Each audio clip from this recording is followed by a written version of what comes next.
अस्सलाम वालेकुम जी। वालेकुम सलाम। की नाम जी अपना?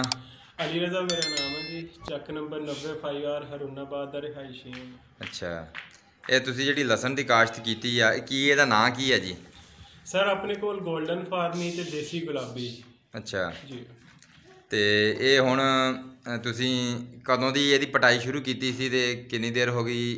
ਕਿੰਨੀ ਦੇਰ ਦੇ ਵਿੱਚ ਕਾਸ਼ਤ ਹੋਇਆ ਹੈ ਪੂਰਾ? ਸਰ ਇਹਦੀ ਪਟਾਈ ਜਿਹੜੀ ਆ ਉਹ ਆਪਣਾ 28 ਮਾਰਚ ਨੂੰ ਸ਼ੁਰੂ ਕਰ ਦਿੱਤੀ ਸੀਗੀ। ਇਹਦੀ ਬਰਦਾਸ਼ਤ ਦਾ ਟਾਈਮ ਆ ਗਿਆ ਸੀ। ਉਸ ਤੋਂ ਬਾਅਦ ਇਹਦੀ ਪੋਸਟ ਹਾਰਵੈਸਟ ਮੈਨੇਜਮੈਂਟ ਜਿਹੜੀ ਆ ਉਹ ਸ਼ੁਰੂ ਕੀਤੀ ਹੋਈ ਹੈ। ਤਕਰੀਬਨ 1.5 ਹਫ਼ਤਾ ਹੋ ਗਿਆ। ਅੱਜ ਅਸੀਂ ਇਹਨੂੰ ਜਿਹੜਾ ਹੈ ਸੰਭਾਲ ਰਹੇ ਹਾਂ, ਇਹਨੂੰ ਸਟੋਰ ਕਰ ਰਹੇ ਹਾਂ ਕਿਉਂਕਿ ਇਹਦਾ ਡਰਾਈ ਹੋਣ ਦਾ ਪੀਰੀਅਡ ਜਿਹੜਾ ਮੁਕੰਮਲ ਹੋ ਗਿਆ। ਅੱਛਾ ਜੀ। ਤੇ ਇਹਨੂੰ ਜਿਹੜਾ ਸੰਭਾਲ ਰਿਹਾ ਤੁਸੀਂ, ਇਹ ਕਿਸ ਤਰੀਕੇ ਦੇ ਨਾਲ ਸੰਭਾਲ ਰਹੇ ਹੋ? ਤੁਸੀਂ ਇਹ ਮਤਲਬ ਛਾਂਟੀ ਕਰਕੇ ਸੰਭਾਲ ਰਹੇ ਹੋ ਜਾਂ ਬਿਲਕੁਲ ਜਿਸ ਤਰ੍ਹਾਂ ਤੁਸੀਂ ਜ਼ਮੀਨ 'ਚੋਂ ਲਿਆਂਦਾ ਵਾ ਉਸੇ ਤਰ੍ਹਾਂ ਹੀ ਤੁਸੀਂ ਕਰ ਰਹੇ ਹੋ? ਸਰ ਮੈਂ ਤੁਹਾਨੂੰ ਪੋਸਟ ਹਾਰਵੈਸਟ ਮੈਨੇਜਮੈਂਟ ਜਿਹੜੀ ਆ ਉਹ ਪੂਰੀ ਦੱਸ ਦਿੰਦਾ। ਇਹਦੇ ਵਿੱਚ ਅਸੀਂ ਪਹਿਲੇ ਐਵੇਂ ਕੀਤਾ ਸੀਗਾ, ਪਟਾਈ ਤੋਂ ਫੌਰਨ ਬਾਅਦ ਜਿਹੜੇ ਬੈੱਡ ਦੇ ਉੱਤੇ ਅਸੀਂ ਲਸਣ ਲਗਾਇਆ ਹੋਇਆ ਸੀਗਾ, ਹਾਂਜੀ, ਉਹੀ ਬੈੱਡ ਦੇ ਉੱਤੇ ਇਹਨੂੰ ਪਰਾਤਾਂ ਦੀ ਸ਼ਕਲ ਦੇ ਵਿੱਚ ਰੱਖ ਦਿੱਤਾ ਸੀਗਾ। 24 ਘੰਟਿਆਂ ਦੇ ਵਿੱਚ ਇਹ ਮਤਲਬ ਕਿ ਉੱਪਰੋਂ ਨੀਚੇ ਤੱਕ ਇਹਦੇ ਪੱਤੇ ਨੂੰ ਤਾਂ ਇਹਦੇ ਬਲਬ ਨੂੰ ਧੁੱਪ ਲੱਗਦੀ ਰਹੀ। ਉਸ ਤੋਂ ਬਾਅਦ ਇਹਨੂੰ ਅਸੀਂ ਬੰਨ੍ਹ ਦਿੱਤਾ ਗੱਠੀਆਂ ਦੀ ਸ਼ਕਲ ਦੇ ਵਿੱਚ, ਤੇ ਫਿਰ ਅਸੀਂ ਇਹਨੂੰ ਜਿਹੜਾ ਹੈ ਨਾ ਇਕੱਠਾ ਕਰਕੇ ਰੱਖ ਦਿੱਤਾ। ਤੇ ਸਾਈਡਾਂ ਦੇ ਇਹਦੇ ਮਤਲਬ ਕਿ ਇਸ ਤਰ੍ਹਾਂ ਇਕੱਠਾ ਕਰਕੇ ਰੱਖਤਾ ਕਿ ਇਹਦੀ ਜਿਹੜੇ ਬਲਬ ਸੀਗੇ ਉਹ ਥੱਲੇਲੀ ਸਾਈਡ ਤੇ ਸੀਗੇ ਤੇ ਇਹਦੀਆਂ ਜਿਹੜੀਆਂ ਭੂਕਾਂ ਸੀਗੀਆਂ ਉਹ ਉੱਪਰਲੀ ਸਾਈਡ ਤੇ ਸੀਗੀਆਂ। ਤੇ ਇਹਦੇ ਸਾਈਡਾਂ ਤੇ ਜਿੱਥੇ ਬਲਬ ਮਤਲਬ ਕਿ ਧੁੱਪ ਸਿੱਧੀ ਪੈ ਸਕਦੀ ਸੀ ਬਲਬਾਂ ਤੇ, ਉਸ ਜਗ੍ਹਾ ਤੇ ਅਸੀਂ ਪਰਾਲੀ ਸਾਈਡਾਂ ਤੇ ਲਗਾਤੀ ਸੀਗੀ ਤਾਂ ਕਿ ਇਹ ਤੇ ਡਾਇਰੈਕਟ ਧੁੱਪ ਨਾ ਪਵੇ ਤੇ ਬਲਬ ਖਰਾਬ ਹੋਣ ਦਾ ਜਿਹੜਾ ਖਤਰਾ ਉਹ ਘੱਟ ਤੋਂ ਘੱਟ ਰਵੇ। ਮਾਸ਼ਾਅੱਲਾ, ਬਹੁਤ ਖੂਬ ਜੀ।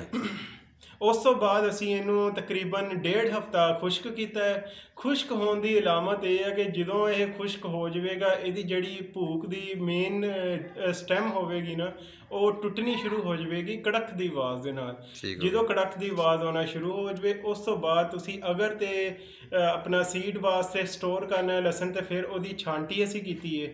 ਛਾਂਟੀ ਕਰਕੇ ਜਿਹੜਾ ਹਲਕਾ ਬੀਜ ਹੈ ਉਹ ਅਸੀਂ ਬਾਹਰ ਕੱਢ ਦਿੱਤਾ ਹੈ, ਤੇ ਜਿਹੜਾ ਅੱਛੇ ਵਾਲਾ ਮੋਟਾ ਤਾਜ਼ਾ ਬੀਜ ਸੀਗਾ ਉਹਨੂੰ ਅਸੀਂ ਜਿਹੜਾ ਹੈ ਸਟੋਰ ਕਰ ਰਹੇ ਹਾਂ। ਸਟੋਰ ਕਰਨ ਦੇ ਵਿੱਚ ਵੀ ਦੋ ਤਰ੍ਹਾਂ ਦੇ ਤਰੀਕੇ ਇਸਤੇਮਾਲ ਹੁੰਦੇ ਨੇ।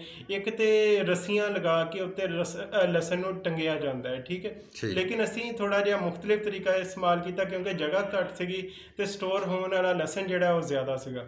ਅਸੀਂ ਕੋਸ਼ਿਸ਼ ਕੀਤੀ ਹੈ ਕਿ ਇਹਨੂੰ ਥੋੜ੍ਹੀ ਜਗ੍ਹਾ 'ਤੇ ਅੱਛੇ ਤਰੀਕੇ ਨਾਲ ਮੈਨੇਜ ਕੀਤਾ ਜਾ ਸਕੇ। ਇਸ ਲਈ ਅਸੀਂ ਆ ਦੇਖੋ ਨੀਚੇ ਦਿਖਾਓ ਕਿ ਅਸੀਂ ਇਹਦੇ ਬਲਬ ਦੀ ਜਿਹੜੀ ਗੰਢੀਆਂ ਸੀਗੀਆਂ ਉਹ ਬਾਹਰਲੇ ਪਾਸੇ ਕੀਤੀਆਂ ਨੇ, ਆ ਭੁੱਕਾਂ ਜਿਹੜੀਆਂ ਅੰਦਰਲੇ ਪਾਸੇ ਕੀਤੀਆਂ ਨੇ। ਠੀਕ ਹੋ ਗਿਆ। ਇਸ ਦੇ ਨਾਲ ਇਹ ਕਿ ਜਿਹੜੀਆਂ ਗੰਢੀਆਂ ਇਹਨੂੰ ਵੀ ਹਵਾ ਲੱਗਦੀ ਰਹੇਗੀ, ਬਿਲਕੁਲ ਬਾਹਰ ਹੋਣਗੀਆਂ। ਇਹਦੀ ਜਿਹੜੀ ਭੁੱਕਾਂ ਹੈ ਅੰਦਰਲੇ ਪਾਸੇ ਹੋਣਗੀਆਂ, ਉੱਪਰੋਂ ਪੱਖਾ ਚੱਲੇਗਾ, ਹਵਾ ਥੱਲੇ ਤੱਕ ਜਾਵੇਗੀ। ਇਹ ਸਾਡਾ ਤਰੀਕਾ ਹੈ ਸਟੋਰ ਕਰਨ ਦਾ ਤਰੀਕਾ ਹੈ ਜੀ। ਅੱਛਾ ਜੀ। ਤੇ ਤੁਸੀਂ ਇਹ ਦੱਸੋ ਜੀ, ਜਿਹੜਾ ਤੁਸੀਂ ਸਟੋਰ ਕਰ ਰਹੇ ਹੋ ਇਹ ਖਾਲਸ ਸਿਰਫ ਆਪਣੇ ਵਾਸਤੇ ਕਰ ਰਹੇ ਹੋ ਜਾਂ ਆਪਣੇ ਕੋਈ ਹੋਰ ਵੀ ਫਾਰਮਰ ਹੈਗੇ ਆ ਜਿਹੜੇ ਤੁਹਾਡੇ ਕੋਲ ਲੈਣਾ ਚਾਹੁੰਦੇ ਆ ਬੀ ਵਗੈਰਾ? ਸਰ ਕੁਝ ਤੇ ਜਿਹੜਾ ਮੇਨ ਮਕਸਦ ਹੈ ਸਾਡੇ ਸਟੋਰ ਕਰਨ ਦਾ ਉਹ ਸਿਰਫ ਸੀਡ ਵਾਸਤੇ ਇਹਨੂੰ ਸਟੋਰ ਕਰਨਾ ਹੈ, ਕਿਉਂਕਿ ਜਿਹੜਾ ਮੰਡੀ ਦੇ ਵਿੱਚ ਅਗਰ ਤੁਸੀਂ ਸਿੱਟਦੇ ਹੋ ਤੇ ਤੁਹਾਨੂੰ ਜਿਹੜਾ ਹੈ ਇਸ ਟਾਈਮ ਪਟਾਈ ਤੋਂ ਫੌਰਨ ਬਾਅਦ ਸਿੱਟਣਾ ਜਿਹੜਾ ਹੈ ਉਹ ਜ਼ਿਆਦਾ ਪ੍ਰੋਫਿਟੇਬਲ ਰਹਿੰਦਾ। ਲੇਕਿਨ ਅਗਰ ਤੁਸੀਂ ਸਟੋਰ ਦੀ ਤਰਫ ਜਾਂਦੇ ਹੋ ਤਾਂ ਇਹਦਾ ਮੇਨ ਮਕਸਦ ਜਿਹੜਾ ਤੁਹਾਡਾ ਉਹ ਬੀਜ ਵਾਸਤੇ ਰੱਖਣਾ ਹੀ ਹੁੰਦਾ। ਤੇ ਕੁਛ ਅਸੀਂ ਆਪਣੇ ਵਾਸਤੇ ਵੀ ਰੱਖ ਰਹੇ ਹਾਂ। ਅਗਲੇ ਸਾਲ ਅਸੀਂ ਇਸ ਵਾਰੀ ਸਾਡੇ ਕੋਲ ਏਕੜ ਸੀਗਾ, ਅਗਲੀ ਵਾਰੀ ਅਸੀਂ 2 ਏਕੜ ਤੇ ਜਾ ਰਹੇ ਹਾਂ। ਤੇ ਬਾਕੀ ਕੁਝ ਭਾਈਆਂ ਨੇ ਜਿਹੜਾ ਉਹ ਸੀਡ ਦੀ ਡਿਮਾਂਡ ਕੀਤੀ ਹੋਈ ਆ, ਉਹ ਇਨਸ਼ਾਅੱਲਾ ਅਸੀਂ ਉਹਨਾਂ ਦੀ ਡਿਮਾਂਡ ਵੀ ਪੂਰੀ ਕਰਾਂਗੇ।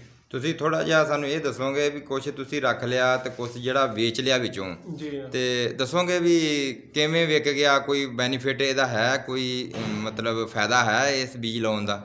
ਸਰ ਬੇਸਿਕਲੀ ਅਗਰ ਅਸੀਂ ਮੰਡੀ ਦਾ ਹਿਸਾਬ ਦੱਸੀਏ ਨਾ, ਕਿਉਂਕਿ ਜ਼ਿਆਦਾਤਰ ਕਿਸਾਨ ਜਿਹੜੇ ਉਹ ਸੀਡ ਵਾਸਤੇ ਨਹੀਂ ਰੱਖ ਸਕਦੇ, ਉਹਨਾਂ ਨੇ ਮੰਡੀ ਲੈ ਕੇ ਲਸਣ ਨੂੰ ਲਿਜਾਣਾ ਹੁੰਦਾ। ਤੇ ਸਰ ਅਗਰ ਤੁਹਾਡਾ ਜਿਹੜਾ ਦੇਸੀ ਗੁਲਾਬੀ ਲਸਣ ਆ ਉਹ ਤੁਹਾਡਾ 100 ਮਨ ਦੇ ਕਰੀਬ ਇਹਦੀ ਐਕਸਪੈਕਟਡ ਪੈਦਾਵਾਰ ਆ, ਤੇ ਜਿਹੜਾ 골ਡਨ ਫਾਰਮੀ ਆ ਉਹ 120 ਤੋਂ 140 ਮਨ ਤੱਕ ਪੈਦਾਵਾਰ ਦਿੰਦਾ ਹੈ। ਤੇ ਇਹੀ ਲਸਣ ਜਦੋਂ ਮੰਡੀ ਜਾਂਦਾ ਹੈ ਤੁਹਾਡਾ ਇੱਕ ਤਾਂ ਪਟਾਈ ਤੋਂ ਫੌਰਨ ਬਾਅਦ ਜਾਂਦਾ ਹੈ, ਲਸਣ ਗੀਲਾ ਹੁੰਦਾ ਹੈ, ਵਜ਼ਨ ਵੀ ਜ਼ਿਆਦਾ ਹੁੰਦਾ ਹੈ, ਤੇ ਤੁਹਾਡਾ 100 ਰੁਪਏ kg ਦੇ ਹਿਸਾਬ ਨਾਲ ਵੀ ਵਿਕੇ ਨਾ ਤੇ 4000 ਨੂੰ ਮਨ ਵਿਕਦਾ ਹੈ। ਤੇ ਅਗਰ ਤੁਹਾਡਾ 100 ਮਨ ਸਿੱਧਾ ਮੰਡੀ ਚਲਾ ਜਾਂਦਾ ਹੈ ਤੇ ਤੁਹਾਡੀ 4 ਲੱਖ ਦੀ ਫਸਲ ਆ। ਇਸ ਤੇ ਅਖਰਾਜਾਤ ਦਾ ਵੀ ਮੈਂ ਤੁਹਾਨੂੰ ਅੰਦਾਜ਼ਾ ਦੱਸ ਦਿੰਦਾ ਕਿ ਅਖਰਾਜਾਤ ਇਹਦੇ ਇਸ ਤਰ੍ਹਾਂ ਹੈ ਕਿ ਤੁਸੀਂ ਟੋਟਲ ਮਤਲਬ ਕਿ ਜ਼ਮੀਨ ਦੀ ਤਿਆਰੀ ਤੋਂ ਲੈ ਕੇ ਫਸਲ ਦੀ ਬਰਦਾਸ਼ਤ ਤੱਕ ਮੇਰੇ ਜਿਹੜੇ ਅਖਰਾਜਾਤ 1 ਏਕੜ ਤੇ ਆ ਉਹ 1,37,000 ਦੇ ਕਰੀਬ ਆ। ਠੀਕ ਹੋ ਗਿਆ। ਬਾਕੀ ਇਸ ਤੋਂ ਉੱਪਰ ਜਿੰਨਾ ਵੀ ਜਾਂਦਾ ਹੈ ਉਹ ਪ੍ਰੋਫਿਟ ਦੇ ਵਿੱਚ। ਠੀਕ ਹੋ ਗਿਆ ਜੀ ਮਾਸ਼ਾਅੱਲਾ ਜੀ, ਸ਼ੁਕਰੀਆ ਜੀ, ਬੜੀ ਮਿਹਰਬਾਨੀ। ਅਸੀਂ ਤੁਹਾਡੇ ਕੋਲ ਆਏ ਹਾਂ ਤੇ ਤੁਸੀਂ ਸਾਨੂੰ ਆਪਣਾ ਕੀਮਤੀ ਵਕਤ ਦਿੱਤਾ।